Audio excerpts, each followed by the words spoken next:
నమస్తే Telangana. కుప్పగూలిన Congress project. SLBC టర్నెల్లో భారీ ప్రమాదం. మట్టి దిబ్బలు, కాంక్రీట్ పెచ్చుల కుప్పల కింద చిక్కుకుపోయిన 8 మంది ఉద్యోగులు, కార్మికులు. ప్రాణాలు అరిచేత పట్టుకొని బయటపడ్డ 42 మంది. గాయపడిన వారికి జెన్కో దవాఖానలో చికిత్స. శ్రీశైలం ఎడమగట్టు సొరంగంలో 3 మీటర్ల మేర కూలిపోయిన పైకప్పు. టర్నెల్లోని 14వ కిలోమీటర్ వద్ద ఘటన. సిబ్బందిని బయటకు రప్పించేందుకు కొనసాగుతున్న సహాయక చర్యలు. లోపలికి వెళ్లేందుకు రెస్క్యూ టీంకు అడ్డంకిగా మారిన మట్టి దిబ్బలు, నీళ్లు. మంత్రులు ఉత్తమ్, జూపల్లి పర్యవేక్షణ. తక్షణ చర్యలు చేపట్టాలని అధికారులకు ముఖ్యమంత్రి రేవంత్ రెడ్డి ఆదేశాలు. రాష్ట్రానికి పూర్తి సహకారం అందిస్తాం. సీఎం రేవంత్కు మోదీ ఫోన్. ప్రధాని మోదీ ఫోన్. ఘటన సహాయక చర్యలపై ఆరా. ఈ లోపలికి సహాయ సిబ్బంది రిస్క్ టీం కింద ఉత్తమ్ కుమార్ను, జూపల్లి కృష్ణారావును పంపిస్తే అయిపోయేది కదా. లేకపోతే తీన్మార్ మళ్ళీ కానీ కాంగ్రెస్ ఎమ్మెల్యేనే పంపించాలి, కాంగ్రెస్ ఎమ్మెల్సీలనే పంపించాలి. ఆ రిస్క్ ఎట్లుంటుందో తెలుస్తుంది. ఆ లోపలికి వీళ్ళని పంపిస్తే బాగుండు. నిమిషం లేట్ అయినా చనిపోయే వాళ్ళం. టర్నెల్లోకి అందరం పనులకు వెళ్ళినాం. నీళ్లు వస్తున్నాయి. నేను క్యాబిన్లో ఫోన్ పెడదామని వచ్చిన పెద్ద శబ్దం వచ్చింది. అందరూ బాగో బాగో అని అరుస్తున్నారు. నా ముందు ఇంకో అతను కింద పడ్డాడు. పైకి లేవడానికి రావట్లేదు. నేను అతని దగ్గరికి వెళ్ళి నా వద్ద ఉన్న వాటర్ బాటిల్ నుంచి నీళ్లు తాగించి చేతులు పట్టి పైకి లాగిన. పైప్ ద్వారా బయటకు పంపించిన. అందరం భయంతో పరుగులు తీసినాం. మా వెనుక నీళ్లు భారీగా వస్తున్నాయి. 3 కిలోమీటర్లు ప్రాణాలు అరిచేతిలో పట్టుకొని పరుగులు తీసినాం. చివరికి బతికి బయటపడ్డాం. నిమిషం లేట్ అయినా మేమంతా చచ్చిపోయేటోళ్ళం. చూసినా లోపల ఇంత జరుగుతున్నా కూడా మరి ప్రభుత్వం ఇన్ని రోజులుగా ఎందుకు నిర్లక్ష్యం చేస్తుందో అర్థం కాలేదు. ఒకవేళ నిన్న అదృష్టం బాగుండి వీళ్ళంతా బయటపడ్డారు. ఎంతమంది? 40 మంది. 8 మంది ఇంకా చిక్కపోయినలు. మరి వీళ్ళ ఆచూకి ఇంతవరకు తెలియదు. 42 మంది ప్రాణాలతో బయటపడ్డారు. నిన్న అదృష్టం బాగుండి వీళ్ళంతా బతికిన్లు. లేకపోతే 42 మంది చనిపోయేటోళ్ళే కదా. వీళ్ళ లోపాలను, వీళ్ళ నిర్లక్ష్యాన్ని కప్పిపుచ్చుకోవడానికి ఇన్ని రోజులు ఒక డ్రామా ఆడిన్లు వీళ్ళు. ఇగో ప్రమాద ఊహ చిత్రం అట ఇది. ప్రమాద ఊహ చిత్రం. వీళ్ళకి పోయి పని చేస్తారేమో వీళ్ళు. ఇగో ఈ కార్లా ఇక్కడ పెట్టినగా బోరింగ్ మిషన్ అట. టర్నెల్ ప్రమాదంలో చిక్కుకున్న సిబ్బంది వీరే. మనోజ్ కుమార్, శ్రీనివాస్, సందీప్ సాహు, జట్కా, సంతోష్ సాహు, అను సాహు, సన్నీ సింగ్, గురుప్రీత్ సింగ్. దేవుని దయ వల్ల వీళ్ళ 8 మంది కూడా బయటపడాలి.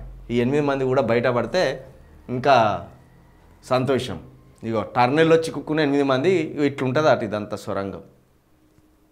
ఈ సొరంగం ఇట్లా 14వ కిలోమీటర్ వద్ద సొరంగంలో జరిగింది అటు. ఇది భూమి పొరలు వదులుగా ఉండడంతో టర్నెల్ 14వ కిలోమీటర్ వద్ద ప్రమాదం జరిగింది. ఊట ఎక్కువ మొత్తంలో రావడంతో కిలోమీటర్ల మేర సొరంగంలో నీరు చేరింది. 2 కిలోమీటర్ల దగ్గర ఇది చేరిందట.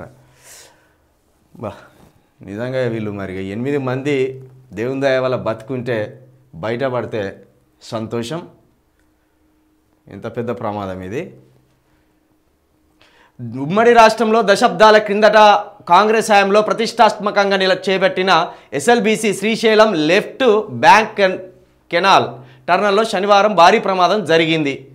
ఇది 1955లో దీన్ని ప్రారంభించింది. అంటే మొదలుపెట్టింది.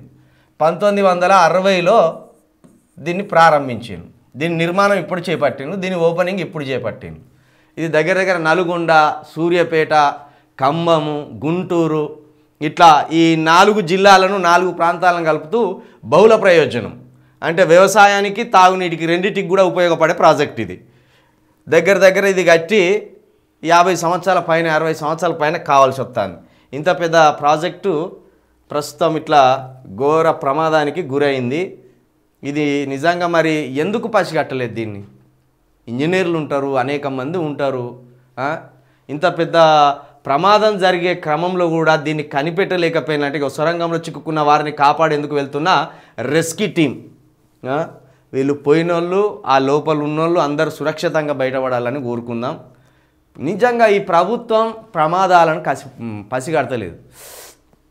రేవంత్ రెడ్డి గారు కూడా ఎందుకు మరి పసిగట్టలేకపోతుండ్రు? అటు ఇంటెలిజెన్స్ కావచ్చు, ఇటు ఇంజనీర్లు కావచ్చు, రకరకాల వ్యక్తులు కావచ్చు, ప్రభుత్వంలో ఇంత పెద్ద ప్రభుత్వం ఉన్నాక ఏ మర్డర్ జరిగినా ముందుగా పసిగట్టలేకపోతాను. ఈ టర్నెల్లో పరిస్థితులు ఎట్లున్నాయో కనీసము పసిగట్టలేకపోయినంటే ఎంత దరిద్రమైన ప్రభుత్వాన్ని తీసుకొచ్చి కూర్చోబెట్టుకున్నాం మనం. ఇంత పెద్ద ప్రమాదం. మరిగా ఈ 48 మంది అంటే 41 మంది రావాలి, ఇంక 8 మంది రావాలి. 8 మీటర్లో 8 మంది డెత్ జోన్గా మారిన షియర్ జోన్. భారాన్ని అంచనా వేయడంలో వైఫల్యమా? 2 రోజులుగా మట్టి పడటాన్ని గుర్తించిన సిబ్బంది క్రమంగా అది పెద్దదై రింగ్ ఫెయిల్కు దారితీసిందా? చారిత్రక ఎస్ఎల్బీసీ ప్రాజెక్టులో తొలిసారి విషాదం. పైకప్పు కూలడం వెనుక సాంకేతిక కారణాలపై విస్తృత చర్చ. ఇంత పెద్ద గొప్ప ప్రాజెక్టును కట్టిన ఘనత కాంగ్రెస్గా దక్కింది. మరి కాంగ్రెస్లోనే కూలిపోయి వీళ్ళకి చెడ్డ పేరు తేవాలనుకున్నారు ఏమో ప్రాజెక్టు. మరి ఇప్పుడు అట్లా జరిగింది. 2 రోజులుగా మట్టి దిబ్బలు కూడా కూలుతున్నాయట అక్కడ. ఆ మట్టి పైకప్పులు కూడా 2 రోజులుగా కూలుతూనే ఉన్నాయట. గుర్తించిందట సిబ్బంది. మరి సిబ్బంది పోయి వాళ్ళకి ఇంజనీర్లకో వాళ్ళకో వీళ్ళకో చెప్పిందో లేదు. అది క్రమంగా పెద్దదై రింగ్ ఫెయిల్కు దారితీసిందట. తొలిసారి 60 సంవత్సరాలలో ఇలాంటి ప్రమాదం ఎప్పుడు జరగలేదట. ఇదే తొలిసారి అట. ప్రమాదానికి రేవంతే బాధ్యత. కాంట్రాక్టర్ను రక్షించేందుకు యత్నాలు. BRS working president KTR. మరి దీనికి పూర్తి బాధ్యత రేవంత్ గారే వహించాలి. పిల్లొచ్చినా పిడికొచ్చినా పెద్ద మనిషి పట్టాలంటారు. పిల్లొచ్చినా పట్టాలంటారు, పిడికొచ్చినా పట్టాలంటారు. పిల్లొత్తే సంబరపడి ఎత్తుకోవడం, పిడికత్తే చూసి ఈ పిడిక నాది కాదనడం కుదరది. కాబట్టి నీకు కీర్తి దక్కిన నీకే, అపకీర్తి దక్కిన నీకే. కాబట్టి రేవంత్ రెడ్డి గారే ఈ పూర్తి ప్రమాదానికి బాధ్యత వహించవలసిందే.